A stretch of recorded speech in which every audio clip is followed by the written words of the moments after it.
I'm so happy you're here. And yeah, I love connecting with you guys through this. I feel like it's just a little bit more personal and we get to know each other a little bit better.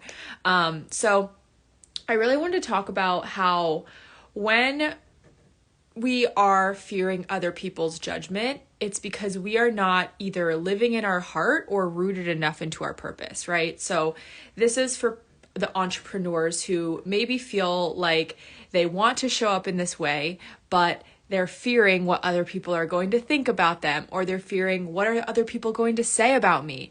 And the thing about it is, if you are really rooted into your purpose, you know that your purpose is not about you. Your purpose is bigger than you. It's about your mission here on earth, right? And so I have found personally, whenever I am like, oh, I really want to share this side of me, but I'm scared of what other people think, I'm too much in my ego and not enough in my heart. So one of the best ways to overcome the fear of judgment that is like a little bit maybe not talked about is really shifting from me to we. It's like understanding, when I step into my purpose, how is this going to change the outcome of other people's lives? Because at the end of the day, our purpose is really here to serve others and not ourselves, right? And others ourselves as well. Let me just see some of these questions and let me know if this is resonating, guys. Just send me a heart or a yes.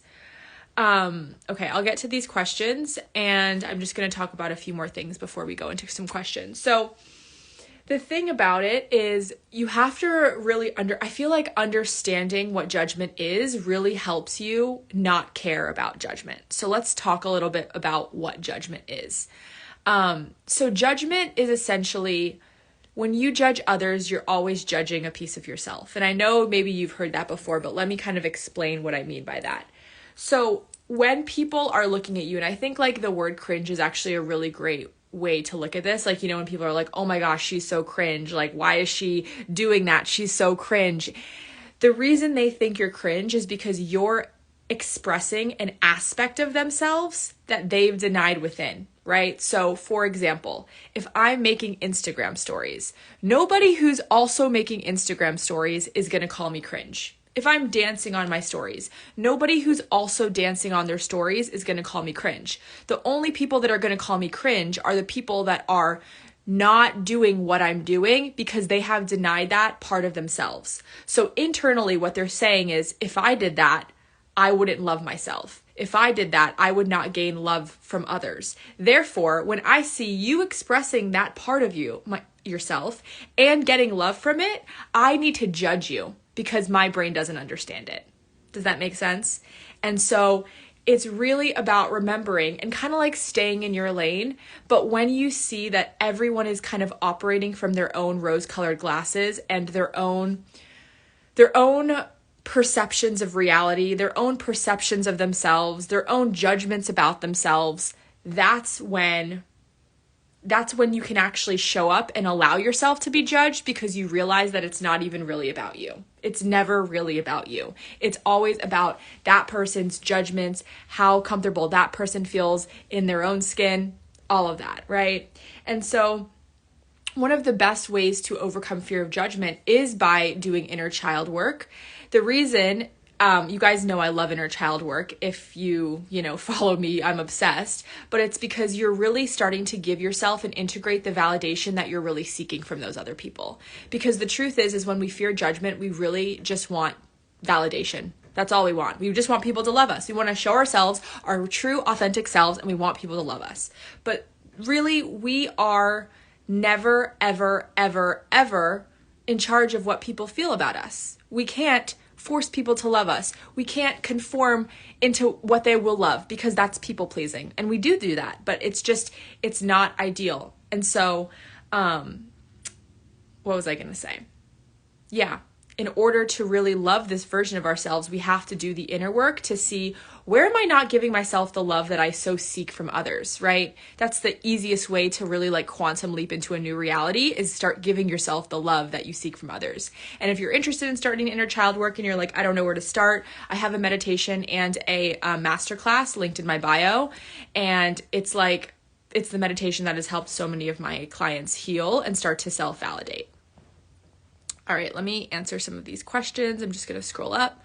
And yeah, if you have any more questions, feel free to drop them in the question box or in the chat. Okay. How do you shift from always pleasing others in a certain environment, not acting like my authentic self? Okay, hold on, sorry. I need to start over. It wasn't like my brain wasn't working. How do you shift from always pleasing others in a certain environment? How do you make the switch / live with integrity and being more of who you are destined to become? So let's really talk about this tangibly, Melanie. I think that in order for you to start living more authentically, you need to get clear on where am I not living authentically. So maybe you're not sharing your spiritual side. That's what I did when I was first finding my authentic self. I wasn't sharing this side of myself, or I was actually lying about stuff. I'd be like, yeah, I can't go out tonight. I have this thing in the morning. I didn't have anything. I just didn't want to go out. So my question for you, Melanie, is identify where am I hiding or not showing all of myself? And then little by little, one by one, week over week, that's going to be your work to show a little bit more of yourself. Now, the reason we don't do it all at once is because our nervous system still needs to feel safe. The reason you're not showing all of yourself already is because you don't feel safe doing that. Your body is like, oh, if I do that, I'm not going to gain love. So it is about, this is always how I work. We do the internal work and we do the external work. We give ourselves the validation we need. We do the inner child work. We do the shadow work. And we also take the actions in our real life to match that up and reinforce that new belief system. Do your programs treat people with social anxiety and shyness? Yes, because social anxiety and shyness are typically rooted from childhood, and we do a lot of inner child work and shadow work and owning those parts of ourselves. It's okay if you're shy, but we need to own that, right? That's something that I can feel in your question that you feel shame about, but that's nothing to feel shameful. Somebody else made you feel shameful about that thing.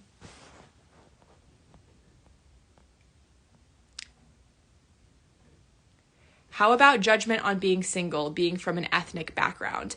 Knowing that is other people's beliefs around you, really, okay, so a lot of this is a lot of family stuff, but what I've been realizing lately is a lot of the beliefs that are passed down in family systems and ancestral things, what is such a powerful shift is realizing that those beliefs are not your own.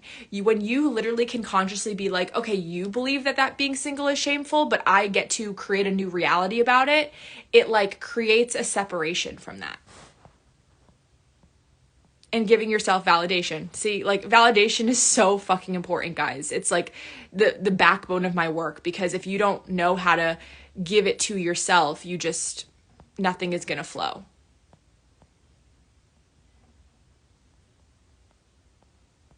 Awesome. And then I have this question that says how to stop being a people pleaser. So when you are a people pleaser, the energy of people pleasing is that you believe that other people are only going to love you if you meet their needs. And you believe that in order to gain love, you must meet other people's needs before your own. This is something that you learned in childhood that essentially created a disconnect from self so that you helped others feel more comfortable than self. So the way I work with my clients on this is two things. Again, inner work and outer work. So the inner work would essentially be finding the places in childhood where we abandon our own needs to gain love and reprogramming those with inner child work. Integrating any shadow we have around being mean or selfish, because that's usually shadow stuff. If you guys are not familiar with shadow, just let me know. And then last but not least, taking the actions to start putting ourselves first a little bit more week over week. So those are really how you break it down.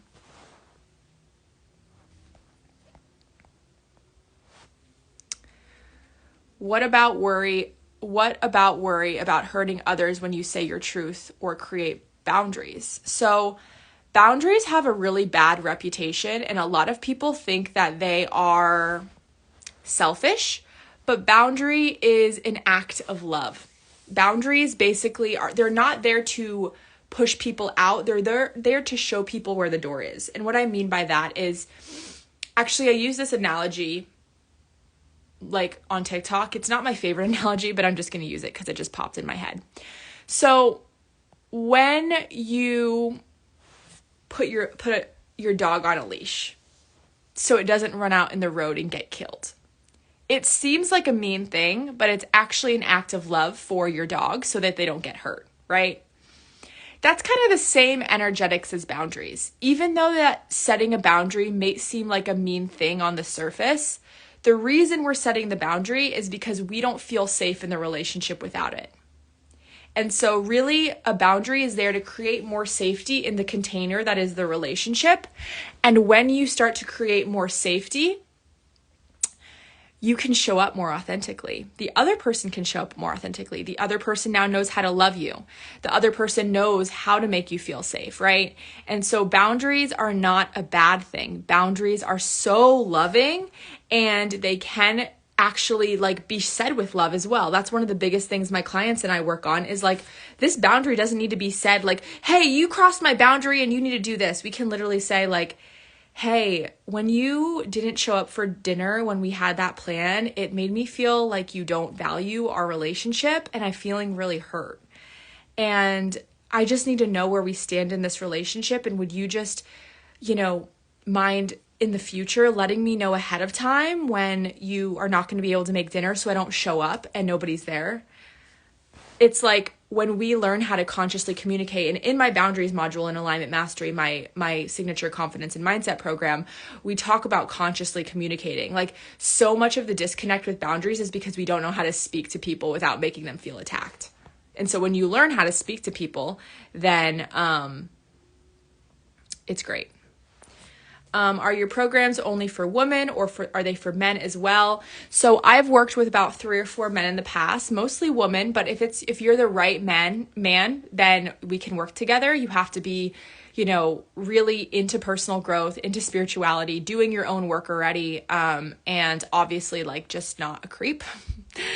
So that is like that's my like qualifications. And then a lot of my programs in it, I am saying like her or she. So if that bothers you, then you probably wouldn't be a good fit for it either. So those are my qualifications, but I actually do have a few spots opening up to work with me in Alignment Mastery, my one-on-one confidence and mindset program. It's a 5-month program where you get to heal your self-doubt, show up confidently, and we reinvent your life so you're really fulfilled, whether that means, stepping into a new career path or starting your online business or just showing up more authentically in your life.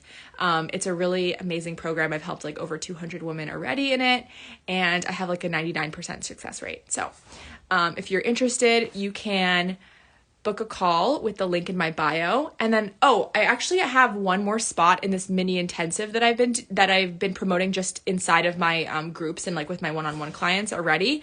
So I'll tell you guys about that because if you're interested, I literally have one more spot and it ends on Monday. So you can hop in this weekend. But my mini intensive is a 90-minute session, and you get also a month of voice and note support with me. So we would do one big like deep dive session, and then we do a month after of like integrated support, voice note through WhatsApp, Monday morning check-ins. We're kind of just talking throughout the weeks of how we integrate that thing deeper, and it's $555. You can also do 2 payments if that's necessary for you. But I have one spot left for that.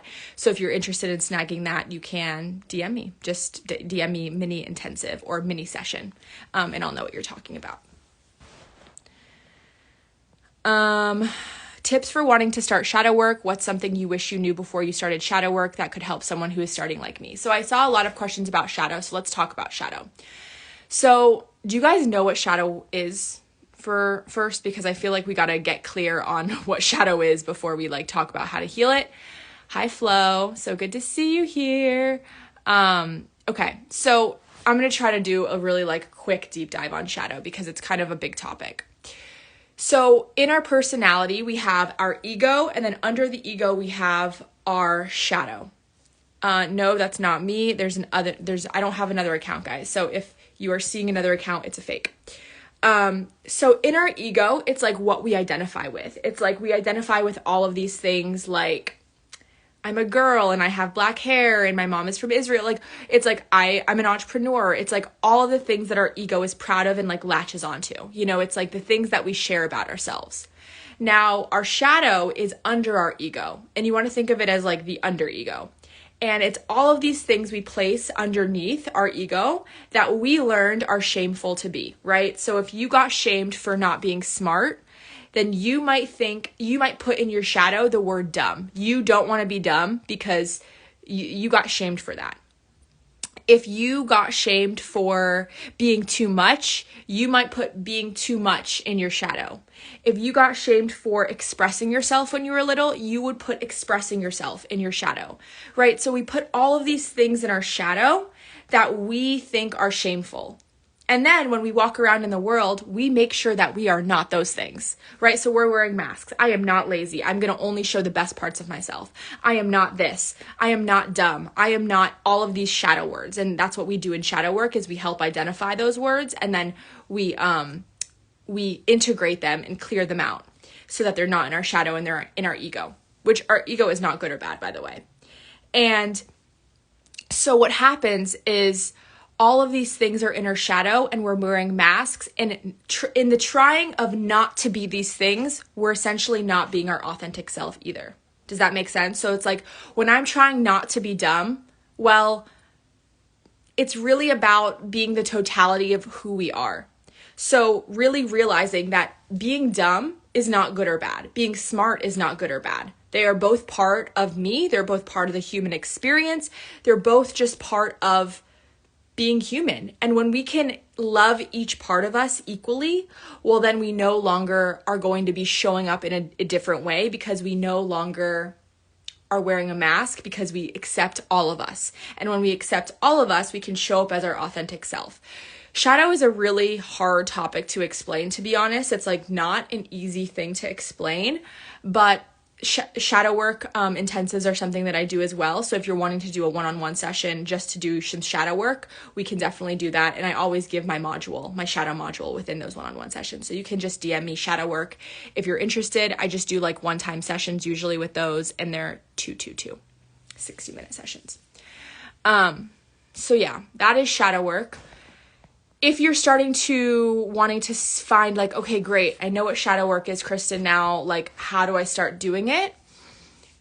Seeing where you're judging other people. That's the best place to spot your shadow. So if you're judging someone for making Instagram stories, if you're judging someone for dancing on their stories, if you're judging someone for, oh my God, what is she wearing? Oh my God, blah, blah, blah. Those are all just your shadows. Any judgment is a projection of what you're judging within yourself every single time.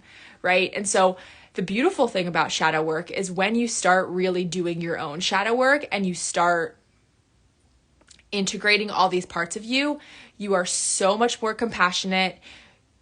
You don't really judge other people and you really can live from a place of unconditional love. I've done so much shadow work on myself that I don't really judge others anymore. Like, I just know, like, you are on your path. You are unconditional love. I love you because I love myself, and I don't judge many people. Truly, I don't, because I've done so much shadow work and I understand that it's all a projection of me. So even if I am judging someone, I'm always bringing it back to me and I'm like, well, where am I not showing up fully, or where am I not embodying that part of myself? All right, guys, any last questions before we go? And if you just joined, hello, we were just jamming about like judgment and shadow. I just shared I have a few more spaces available to work with me one-on-one next month. So you can book a call with the link in my bio if you're ready to heal your self-doubt, show up confidently, and find deeper fulfillment, start and grow your business, change careers, all that good stuff. Can you speak on jealousy a bit, please? So jealousy is showing you what you want for yourself.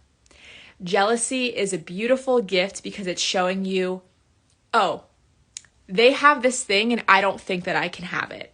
So it's about increasing your self-worth and realizing, why don't I believe that I can have that? And then honestly thanking them for showing you what you want for themselves, what you want for yourself.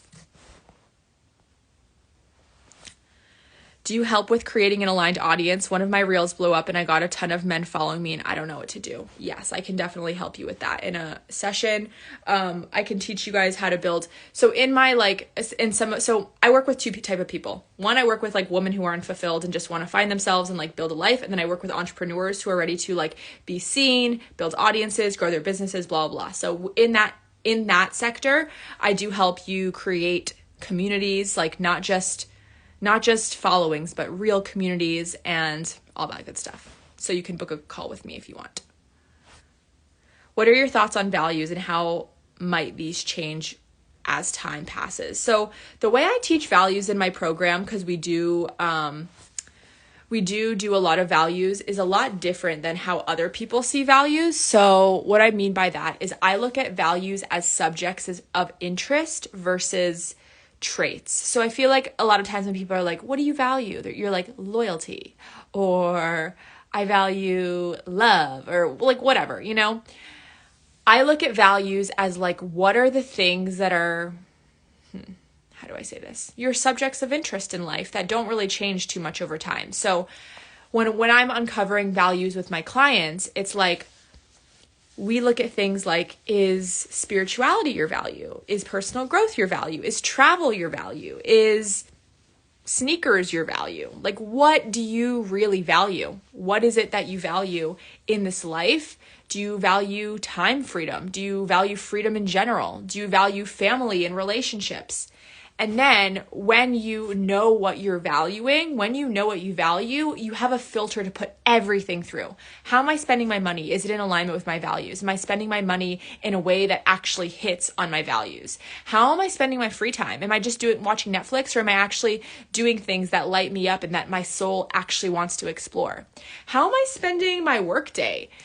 Maybe that's why I'm unfulfilled, because this workday, I value personal growth and freedom and travel. And in my job, I can't travel because I work too much. I don't have any time freedom because I work 70 hours a week, and I'm not growing, right? No wonder I feel unfulfilled. So values are a really beautiful place to find out why you're unfulfilled. It's the place I start with all of my clients, because it's important to understand who you are at your core when you kind of take off all the other stuff and the gunk. All right, guys. Any last questions? Talk about clarity, please. Okay. Clarity is something that people think is going to drop in their head, but clarity comes from action. Clarity comes from doing. Clarity comes from sifting and sorting and feeling the contrast. Ooh, I like this. Ooh, I don't like that. Ooh, this feels good. Oh, this doesn't feel good, right? And so a lot of times when people are trying to find clarity, they do nothing at all. That's the worst thing that you can do if you're looking for clarity. I always tell my clients, if you're looking for clarity, start taking action. The action is going to literally bring more clarity, because you're going to see the contrast of what you want and what you don't want.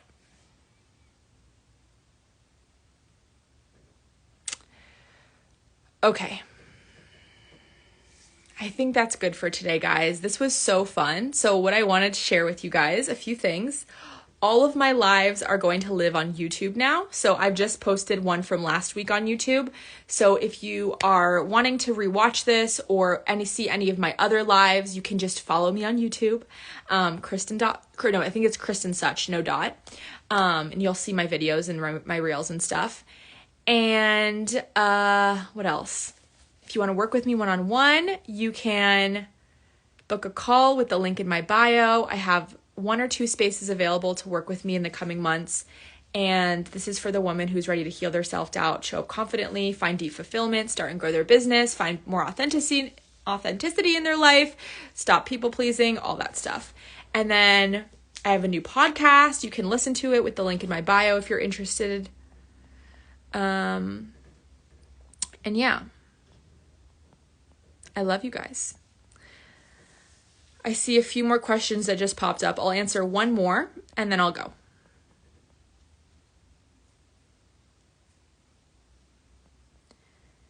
How do you address when your partner, family isn't on the same level? Maybe the question is, how do we stay in our own lane? you look at them through the eyes of love, realizing that nobody needs to be on your level because everyone is on the perfect path for their perfect soul evolution in this lifetime.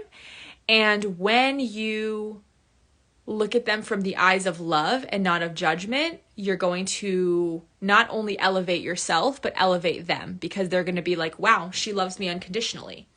So yeah, remembering, I always say the way to help people is to not try to help them, because you can't help others. They can only help themselves. You're so welcome, guys. All right. Much love, guys. I love you. This was so fun. DM me if you want to book a session, or if you want to work with me one-on-one, book a call with the link in my bio. If you want to get any of my inner child meditations, my safety meditations, all that, then you can do that in the link in my bio as well. Love you. Bye, guys.